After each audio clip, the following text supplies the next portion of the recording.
एक रात रमेश को नींद नहीं आ रही थी। वो बार बार करवट बदल रहा था। काफी देर हो गई थी और रमेश सो ही नहीं पा रहा था। रमेश उठता है और चप्पल पहनकर बाहर सैर पर निकल जाता है। अक्सर गांव में लोग 5 बजे ही उठ जाते हैं, पर उस दिन 6 बजे भी सब सो रहे होते हैं।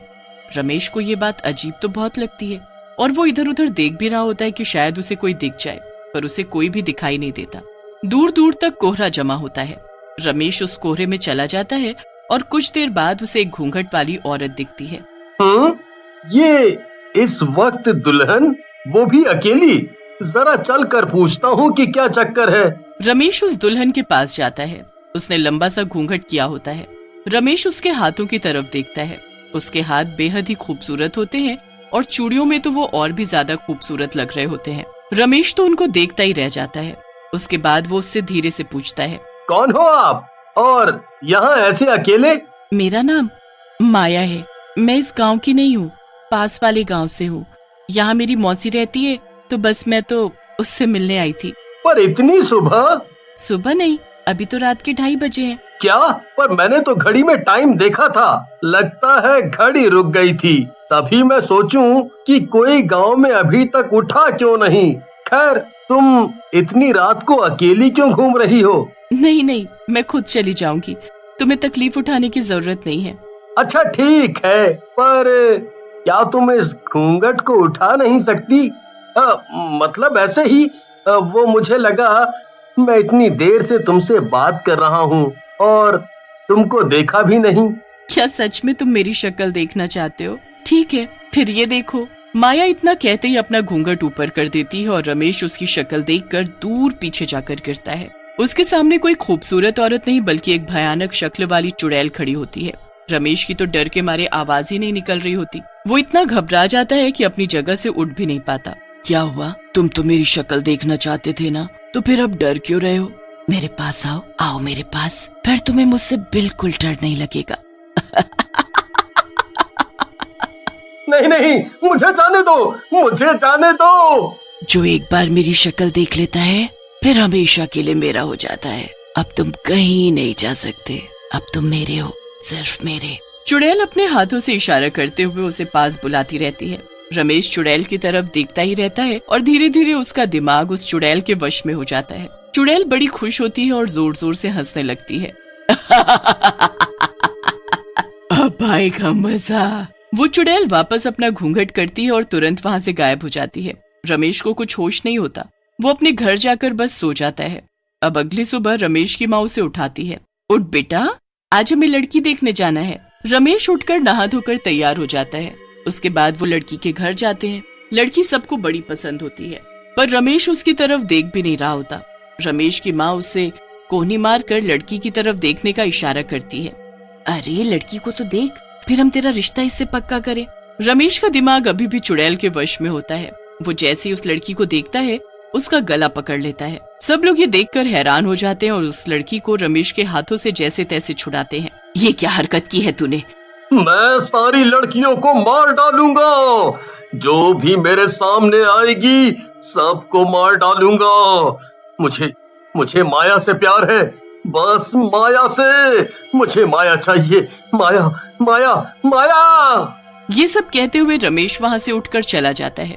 लड़की वाले बहुत गुस्सा होते हैं। रमेश के माता पिता उनसे माफी मांगकर घर वापस आ जाते हैं। घर पर भी रमेश माया की रट लगाए होता है। उसके माँ बाप को समझ ही नहीं आ रहा होता कि आखिर ये माया है कौन। दूसरी तरफ माया घूंघट करके दूसरे शिकार को ढूंढने निकल चुकी होती है। आधी रात में वो घूंघट किए गाँव में घूम रही होती है।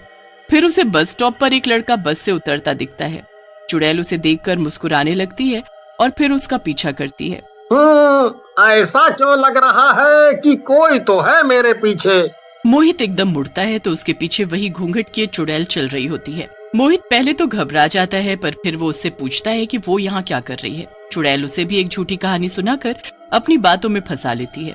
मोहित पूरे रास्ते उससे बातें करता जाता है, पर आखिर में वो भी वही गलती कर देता है जो रमेश ने की थी। क्या आप अपना घूंघट ऊपर कर सकती हो? मतलब बस मैं देखना चाहता हूँ कि आखिर जिसकी इतनी मीठी आवाज है उसका चेहरा कितना खूबसूरत होगा।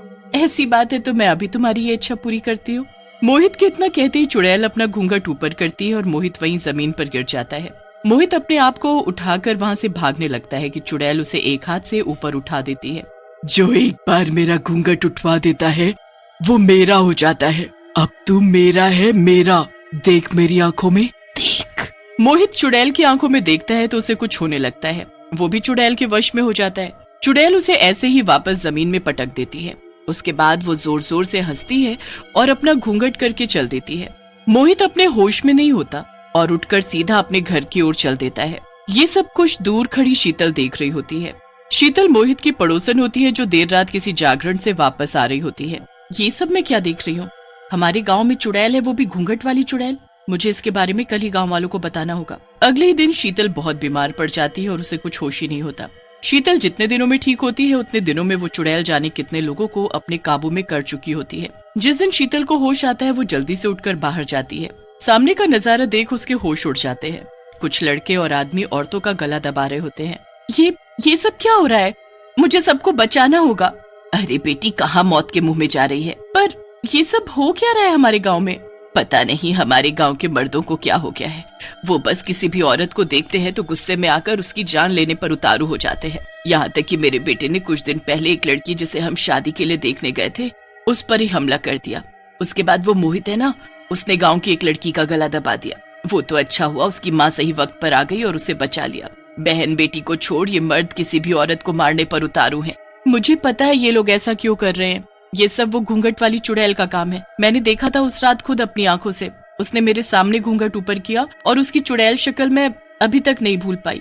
उसने मेरे सामने मोहित को वश में किया। मैं घर आकर किसी को कुछ बता पाती कि मैं खुद ही ऐसी बीमार पड़ी कि मुझे आज होश आया। पर अब हमें उस घूंघट वाली चुड़ैल को पकड़ना होगा और सब कुछ ठीक करना होगा। तो चलो अभी गांव के पंडित जी के पास। दोनों जल्दी से पंडित जी को उस चुड़ैल के बारे में बताते हैं। क्या उसका इंतजाम करना कोई आसान काम नहीं है। वो चुड़ैल हमेशा की तरह आज रात भी घूंघट में बाहर निकलेगी। बस तुम्हें कैसे भी करके उस औरत के पल्लू का कोना काट कर लाना है। ये तो बहुत मुश्किल काम है। वो चुड़ैल बस गांव के आदमियों के पास ही आती है तो मैं कैसे कर पाऊंगी ये सब? तभी तो कहा था कि मुश्किल काम है। पर अगर गांव को उस घूंघट वाली चुड़ैल से बचाना है तो ये तो करना ही पड़ेगा। शीतल और रमेश की माँ घर आ जाती हैं। शाम तक इसी के बारे में सोच सोच कर उनका सर दर्द हो जाता है, पर उन्हें कुछ समझ नहीं आता कि आखिर वो किसको भेजे। कोई भी चुड़ैल का नाम सुनकर जाने को तैयार ही नहीं होता। फिर शीतल के दिमाग में एक आइडिया आता है। वो रमेश के कपड़े पहनकर और अपने सर पर पगड़ी बांधकर और नकली मूछें लगाकर लड़का बन जाती है और निकल जाती है आधी रात को उस घूंघट वाली चुड़ैल की तलाश में। डर तो उसे बहुत लग रहा होता है, पर वो हिम्मत करके चलती जाती है। काफी देर बाद उसे वो घूंघट वाली चुड़ैल मिल जाती है।